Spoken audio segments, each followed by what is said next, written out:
Okay, let's unpack this. Welcome back to the deep dive. We're tackling a question today that's absolutely buzzing. It's right at the intersection of language, technology, and culture. Where exactly is English linguistics research heading in the coming years? It's a great question. And it's one our sources dive into with, well, a lot of energy. We've been sifting through quite a stack of material for you articles, research papers, looking at digital trends, global language shifts, Right. and also how different academic areas are starting to merge in, well, pretty surprising ways. Exactly. And our mission for this deep dive, as always, is to cut through the noise. We want to pull out the most important nuggets of knowledge and maybe a few genuinely surprising facts.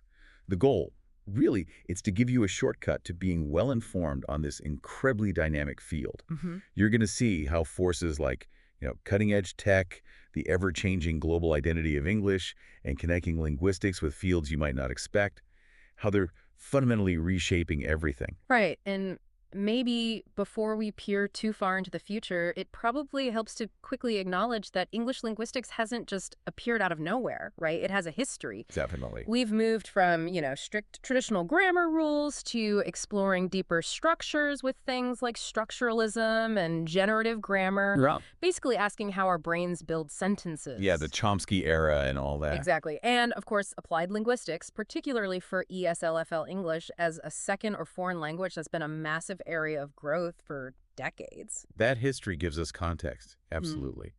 But the sources really make it clear that we're living through a period of particularly rapid evolution right now. It feels like powerful external forces are hitting the field all at once. And without a doubt, the most disruptive force, it has to be the digital revolution. Language isn't just spoken or written on paper anymore, it's deeply embedded in our technology. Okay, here's where it gets really interesting, I think. Mhm. Think about the rise of AI and natural language processing, NLP. Tools like GPT and these other large language models, the LLMs, the ones generating text, summaries, even code, they aren't just tools for language anymore. They're becoming subjects of language research themselves. Precisely. I mean, these AI models are built on linguistic data, and their capabilities in things like AI assisted writing or, increasingly accurate machine translation, those are direct outcomes of advances in NLP and machine learning. Right. But the surprising insight, I think, from this sources is how machine learning is also being used to study core linguistic features, things like syntax, sentence structure, and semantics meaning. How so? While sources show AI can find patterns in these massive data sets that maybe human linguists might miss, it forces us to ask new questions about how language structure and meaning actually work. And that ability to find patterns in huge data sets. That brings us directly to the explosion of big data and corpus linguistics.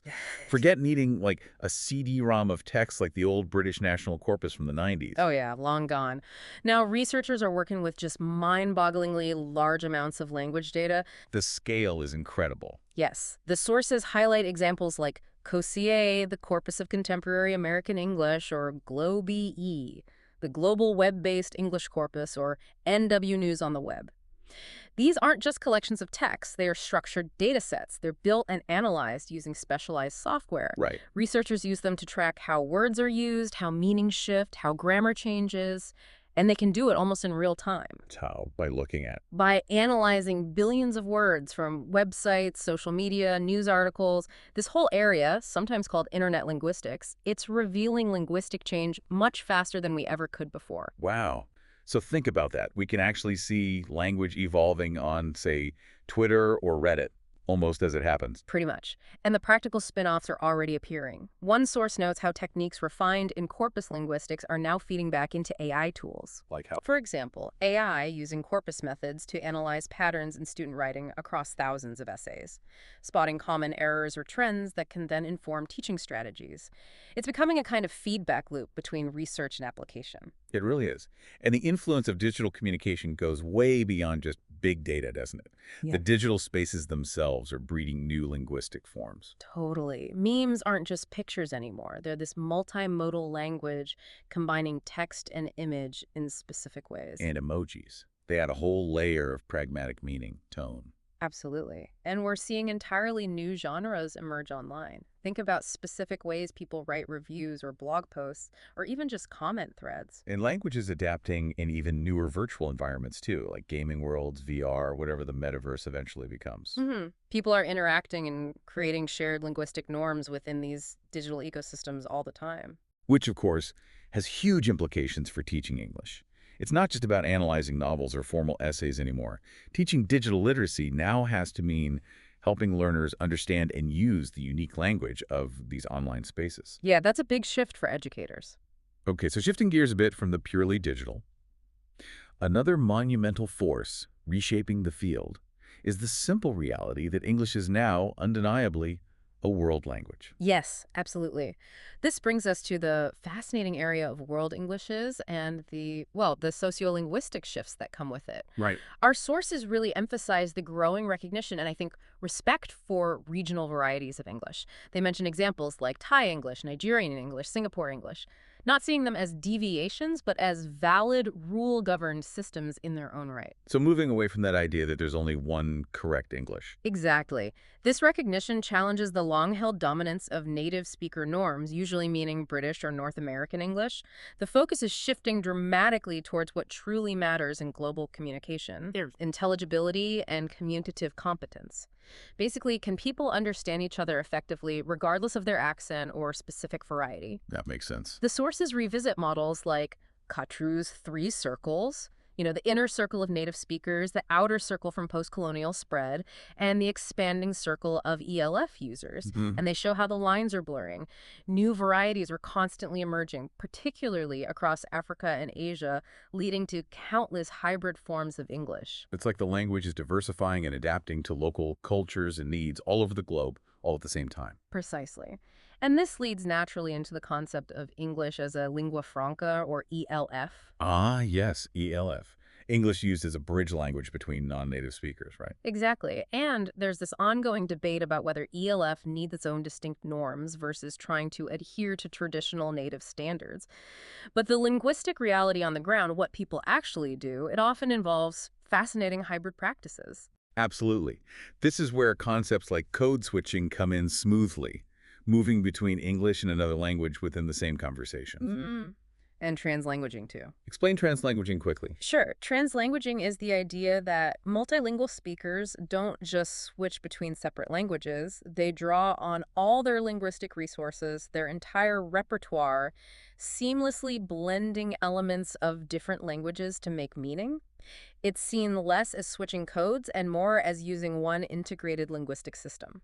That's a powerful idea. It is. And related to that is the concept of multi-competence, the idea that a multilingual person isn't just two monolinguals in one head, but has a unique integrated language system shaped by all their languages. Okay, and recognizing that has huge pedagogical implications, I imagine. Huge. It challenges traditional teaching methods that might have viewed multilingualism or code switching as a problem, a deficit. Instead, it encourages teachers to see it as a powerful asset. The sources even touch on the idea of decolonizing pedagogy, questioning inherited teaching methods that might be rooted in colonial history and this dominance of the native speaker ideal. And you can see how all this then influences language policy debates within different countries. Yeah. Trying to balance promoting local languages with the practical need for English as a global communication tool. It's complex. Very complex. So moving from the digital and the global aspects, our sources also reveal that English linguistics is increasingly breaking down traditional academic silos. We're seeing some really exciting interdisciplinary frontiers opening up. Yeah, linguistics isn't just confined to the language department anymore, is it? It seems to be building strong bridges with fields like neurolinguistics, Studying language in the brain. cognitive psychology, We think and learn. and cultural studies, too, exploring how language is shaped by and shapes society. Exactly. Think about how cognitive linguistic concepts are filtering into language teaching. Things like schema theory, how our minds organize knowledge into mental frameworks. Or the study of metaphor and embodied cognition, how our understanding of abstract concepts is often rooted in physical experience. These ideas relate directly to how we acquire and use language. Interesting. And our sources mention insights from psycholinguistics, the study of language in the mind, research on the bilingual brain, for instance, or on memory, attention, and how we retain linguistic information, all feeding back into linguistics. And connecting sociolinguistics to bigger questions of identity, too. How language is used to express and negotiate things like gender, race, and power dynamics. Yes, and this also brings up important, sometimes sensitive issues highlighted in the sources, like linguistic discrimination prejudice based on how someone speaks. Right, accent bias and things like that. Exactly, and the push for more equity in language education, making sure everyone has a fair chance. So these interdisciplinary connections, they're also fostering new ways of actually doing the research. Yes, definitely. Beyond traditional methods, we're seeing a rise in sophisticated data-driven approaches fueled by those large corpora we talked about, plus experimental techniques borrowed from psychology or neuroscience, like tracking eye movements while reading or using brain imaging like fMRI. And sophisticated computational modeling is becoming more common too. But it's not all quantitative, right?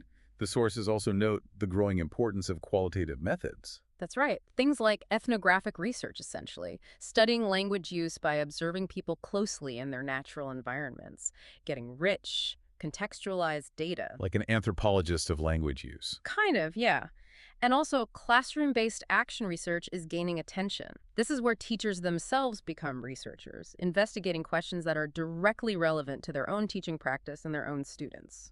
Which brings us squarely to the so what question, doesn't it? What does all this complex evolution persist in? The tech, the global shift, the interdisciplinary stuff.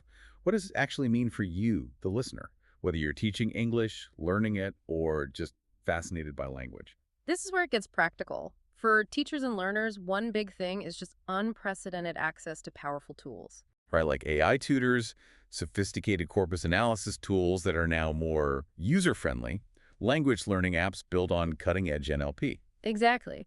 And the sources really stress this, with that power comes increased responsibility.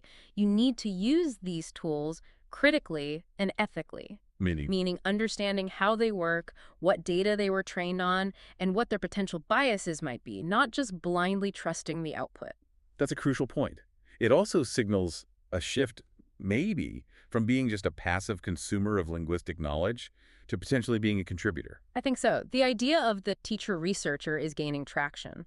Teachers using the insights from these changing fields to inform their own practice, maybe even generating their own local insights through things like action research. And let's be honest, it means a greater need for continuous professional development, right?